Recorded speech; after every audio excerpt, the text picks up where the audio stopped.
voyez cette forêt? Eh bien, il y a 60 ans, elle n'existait pas. Avec mes amis, on a décidé de recréer une forêt et de la planter arbre par arbre. C'est notre secret. Voilà, la Motte il y a 60 ans. Il n'y avait pas d'arbres, vous pouvez le constater. Très peu d'eau et il faisait très chaud. Voilà une autre vie de la Motte, du village. C'était très sec. Et comme on était limité avec l'eau, eh bien on faisait avec. Hein. On s'en servait pour boire, mais ça ne pouvait pas aller plus loin.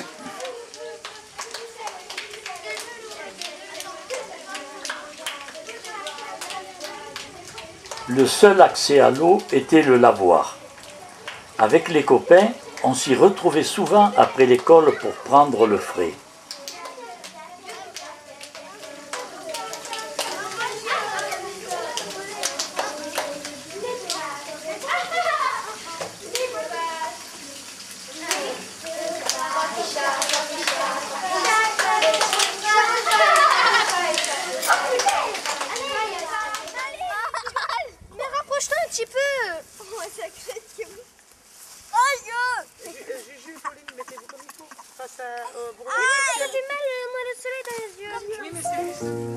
Nous, on était une bande d'inséparables. Il y avait mon copain Jésus, un vrai aventurier. Son père était garde-chasse, alors il connaissait tous les environs comme sa poche. Moi, j'étais le deuxième et dernier garçon de la bande, le chouchou des filles parce que j'étais le plus petit. Je m'appelle Tom, mais on m'appelait Petit Tom. Ensuite, il y avait les filles, Antoinette, la fille de la livreuse de lait, puis Paulette, elle avait 12 ans. C'était la plus grande, alors elle faisait un peu la chef. Ensuite, il y avait les deux sœurs, Rose et Renée, les filles du maréchal Ferrand. Leur mère était boulangère et souvent elle chipait du pain pour nourrir la bande. Et puis, enfin, il y avait Emmanuelle. C'est elle qui a eu l'idée incroyable de planter une forêt. Et c'est cette idée, ce jour-là, qui a donné un sens à notre vie d'enfant. Il fait chaud, le paysage est triste. Si on plantait des arbres, on pourrait grimper dessus. Denise, elle m'a dit qu'avant, elle habitait dans une immense forêt, la Fontaine Bleue.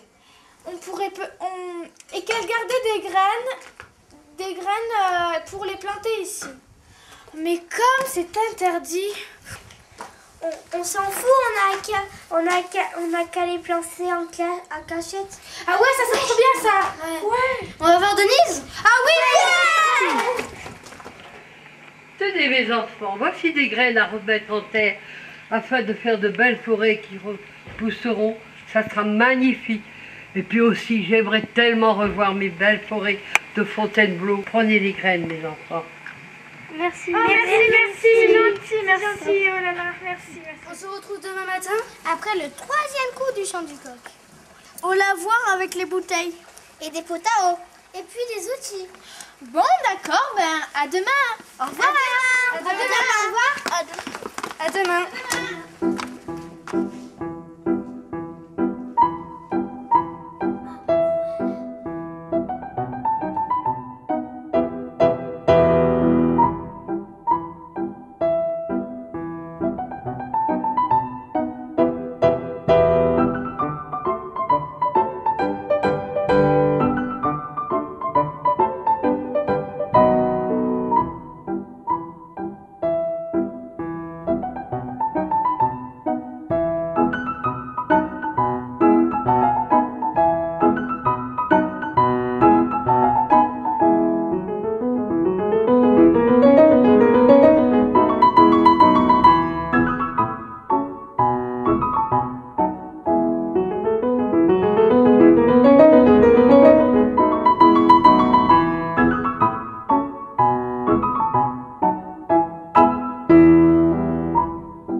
ponctuel à notre rendez-vous, nous avons rempli nos bouteilles et nos pots.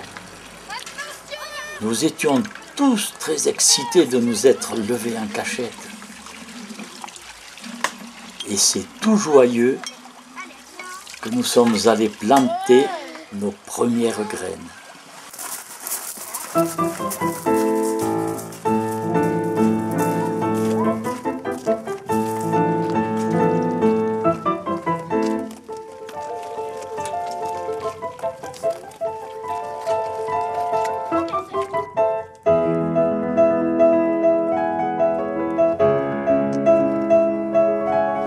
La terre est sèche, j'espère qu'elle va me pousser.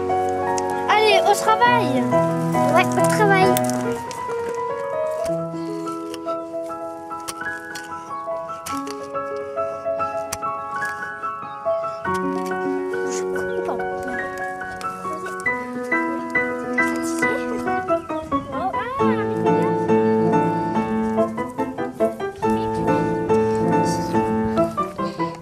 Moi, je suis comme ça.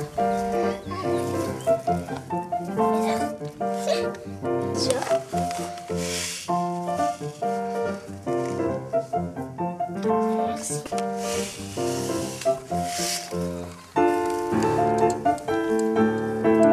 Je le mets là. Dans le trou. Parce que je n'ai pas. Attends, Emma, attends. Attends, je l'ai. Vas-y, t'as noté. Fais attention. Elle a même petite dent.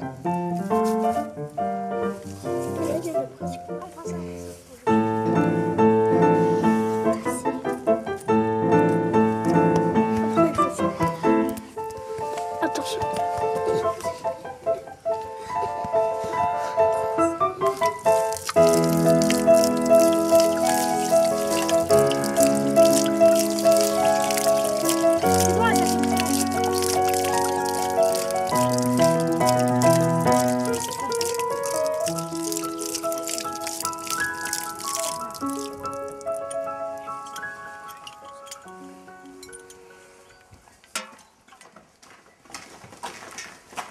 Tu es sûr qu'il n'y a personne ici? Non, non.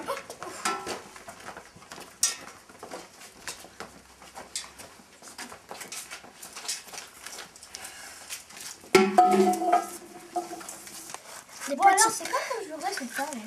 Ça peut pas morder. Oui, pardon.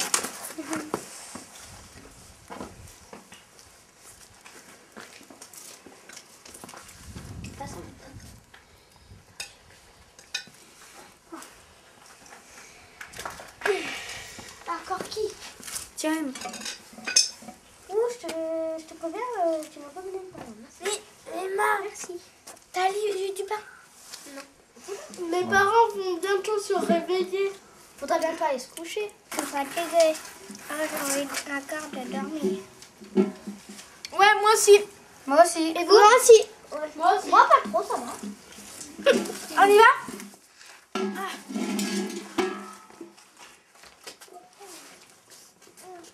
À partir de ce jour, chaque matin au 3e chant du coq, nous nous sommes levés avant tous pour pouvoir arroser nos arbres.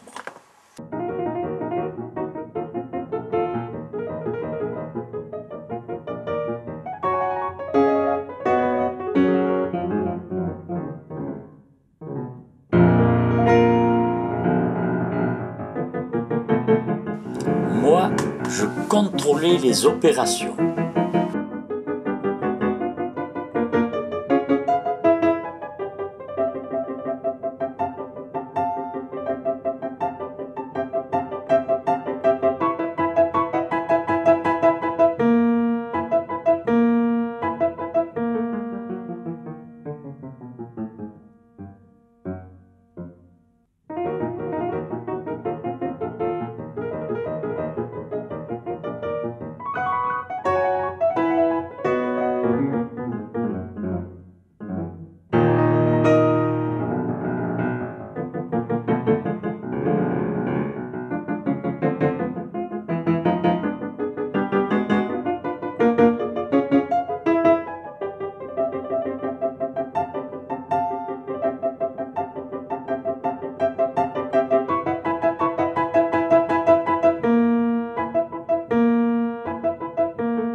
Je me souviens encore de notre émotion.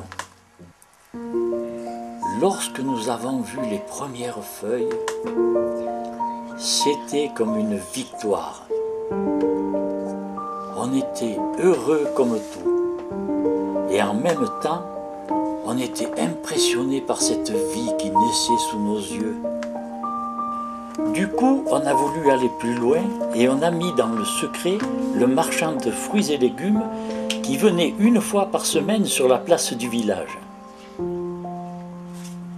Chaque lundi, il nous ramenait toutes sortes de nouvelles graines. Il avait parlé de notre histoire à des agriculteurs d'autres régions qui, par solidarité pour notre contrée aride, avaient bien voulu nous donner des graines de chez eux. Ce manège a duré 8 ans.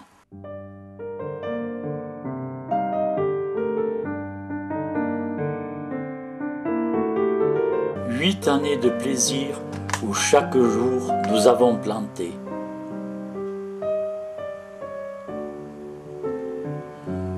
8 années à découvrir au jour le jour une forêt poussée. Nous avons beaucoup appris. Beaucoup appris.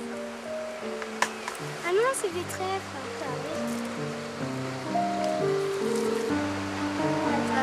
Il y en a une autre. Non, mais je sais, mais bon, c'est une plante peut-être parce que c'est comme c'est sec ici. On n'a pas le droit de prendre de l'eau. Regarde, c'est ça, regarde. C'est ces trucs. J'espère qu'il y en a des trèfles à 4. Tiens, les 3. Ah, ça sonne. Oh, faudrait y aller. Ah, faudrait y aller, les parents là, ils vont pas être contents. Hein. On a grandi avec nos arbres. Même si, comme Paulette, certains d'entre nous sont partis faire des études.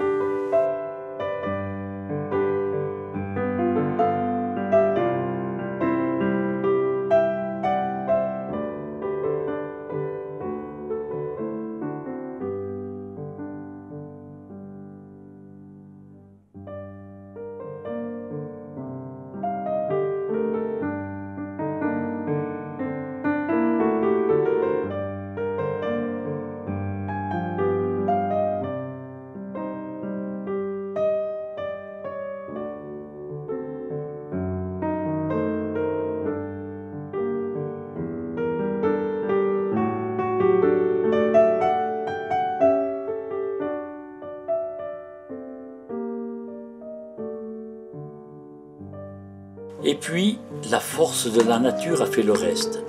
La forêt s'est propagée et a gagné toute la vallée. Pour les habitants de l'époque, cette arrivée des arbres a été vécue comme un miracle. On n'a rien dit car on avait peur de se faire battre si on avouait qu'on avait volé l'eau de la fontaine. Un jour, l'un de nous l'a raconté, mais personne ne l'a cru. Alors on n'a pas insisté et on a gardé cette histoire pour nous et nos petits-enfants. Voilà, on est fiers de notre vallée et on ne la quittera jamais. C'est un peu notre œuvre à nous, quelque chose qu'on aura laissé.